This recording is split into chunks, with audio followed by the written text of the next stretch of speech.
Hello friends, welcome to our channel. இன்றைக்கி நம்ம சேனலில் ப்ரான் தொக்கு எப்படி பண்ணுறதுன்னு பார்க்கலாம்.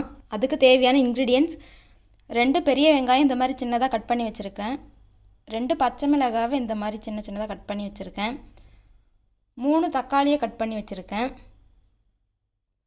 பூண்டு 5 பல் பூண்டு இந்த மாதிரி குட்டி குட்டியாக எடுத்து கட் பண்ணி வச்சுருக்கேன். எண்ணெய் தேவையான அளவு, ஜீரகத்தூள் 1/2 டேபிள் ஸ்பூன், மஞ்சள் தூள் 1/4 டேபிள் ஸ்பூன், மல்லித்தூள் 1 டேபிள் ஸ்பூன், உப்பு தேவையான அளவு, இஞ்சி பூண்டு பேஸ்ட் 1 டேபிள் ஸ்பூன், மிளகாய்த்தூள் 1 டேபிள் ஸ்பூன். நான் 1/2 kg ப்ரானை நல்லா 3 தடவை வாஷ் பண்ணி மஞ்சள் தூள் போட்டு நல்லா கழுவி வச்சுருக்கேன். வாங்க எப்படி பண்ணுறதுன்னு பார்க்கலாம். இப்போ பாருங்கள், நான் ஒரு பேன் வச்சுருக்கேன். பேன் நல்லா ஹீட் ஆகிடுச்சு. நான் 4 டேபிள் ஸ்பூன் ஆயில் போட்டிருக்கேன். ஆயில் நல்லா ஹீட் ஆகிடுச்சு. நெக்ஸ்ட்டு ஆனியன் ஆட் பண்ணிக்கலாம்.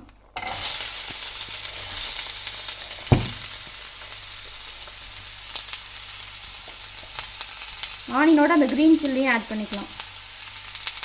இந்த பூண்டையும் அதோடய ஆட் பண்ணிக்கலாம்.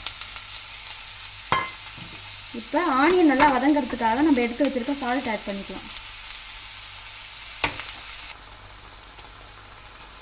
இப்போ நமக்கு வெங்காயம் நல்லா வதங்கிட்டுருக்கு. இது நல்லா ப்ரௌன் கலர் வர வரைக்கும் நல்லா வதக்கிக்கணும். அப்போ தான் நமக்கு டேஸ்ட் நல்லாயிருக்கும். இப்போ பாருங்கள், நமக்கு வெங்காயம் நல்லா வதங்கிடுச்சு, கலர் சேஞ்ச் ஆகிடுச்சு. இப்போ நம்ம எடுத்து வச்சுருக்க தக்காளியை ஆட் பண்ணிக்கலாம். இந்த தக்காளியோடைய இஞ்சி பூண்டு பேஸ்ட்டும் ஆட் பண்ணிக்கலாம். இப்போ பாருங்கள், நமக்கு தக்காளி ஓரளவுக்கு கொஞ்சம் வதங்கிடுச்சு. இது இன்னும் நல்லா நல்லா பேஸ்ட்டாக வரணும். தக்காளியே இருக்கிறதே தெரியக்கூடாது. அந்தளவுக்கு வதங்கினதுக்கப்புறமா நம்ம மசாலா ஐட்டம்ஸ் ஆட் பண்ணிக்கலாம். இப்போ பாருங்கள், நமக்கு தக்காளிலாம் நல்லா வதங்கிடுச்சு. இந்த ஸ்டேஜில் நம்ம மசாலா ஆட் பண்ணிக்கலாம். மசாலா ஆட் பண்ணும்போது லோ ஃப்ளேமில் வச்சுக்கோங்க. இப்போ மஞ்சள் தூள், மல்லித்தூள், மிளகாய்த்தூள், ஜீரகத்தூள். இப்போ அதை நல்லா மிக்ஸ் பண்ணிக்கலாம். இந்த மசாலாவோட ரா ஸ்மெல் போகணும். அதுக்காக நம்ம கொஞ்சனா தண்ணி ஆட் பண்ணிக்கலாம். இல்லைனா மசாலா கரிஞ்சிரும்.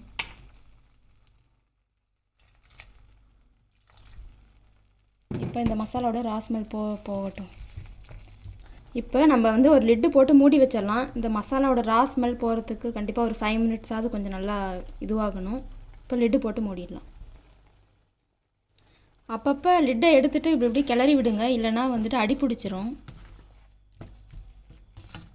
அதே மாதிரி மீடியம் ஃப்ளேமில் வச்சுக்கோங்க, ரொம்ப ஹை ஃப்ளேமில் வைக்க வேண்டாம். இப்போது நமக்கு மசாலாவோட ரா ஸ்மெல்லாம் போயிடுச்சு. இப்போ நம்ம எடுத்து வச்சுருக்க ப்ரான் ஆட் பண்ணிக்கலாம்.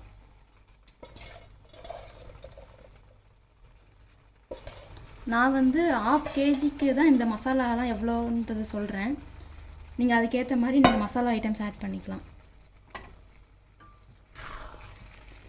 இது 3 பேர் சாப்பிட்ற அளவுக்கு இருக்கும். இப்போ ஒரு லிட்டு போட்டு க்ளோஸ் பண்ணிடலாம். ப்ரான்லேருந்தே கொஞ்சம் தண்ணி விடும், அதனால் இப்போ தண்ணி ஆட் பண்ணாதீங்க. அப்பப்போ எடுத்து கிளறி விட்டுக்கோங்க. இப்போ பாருங்கள், நமக்கு நல்லா கொதிச்சிட்ருக்கு. நமக்கு இன்னும் ஒரு 2 மினிட்ஸில் நம்ம ஆஃப் பண்ணிடலாம். உங்களுக்கு பார்த்தீங்கனாலே தெரியும், இந்த ப்ரான்லாம் நல்லா சுருண்டு வந்துருச்சு. ப்ரான் போட்டு ரொம்ப நேரம் நம்ம வேக வைக்கக்கூடாது. 8 to 10 மினிட்ஸில் நம்ம ஆஃப் பண்ணிடணும். இல்லைனா அது ஒரு மாதிரி ரப்பர் மாதிரி ஆகிடும். நான் எதுவும் தண்ணி எக்ஸ்ட்ராவாக ஆட் பண்ணல. நான் மசாலா ஆட் பண்ணும்போது கொஞ்சம் லைட்டாக தண்ணி ஆட் பண்ணேன். அதுக்கப்புறம் நான் எதுவும் ஆட் பண்ணல.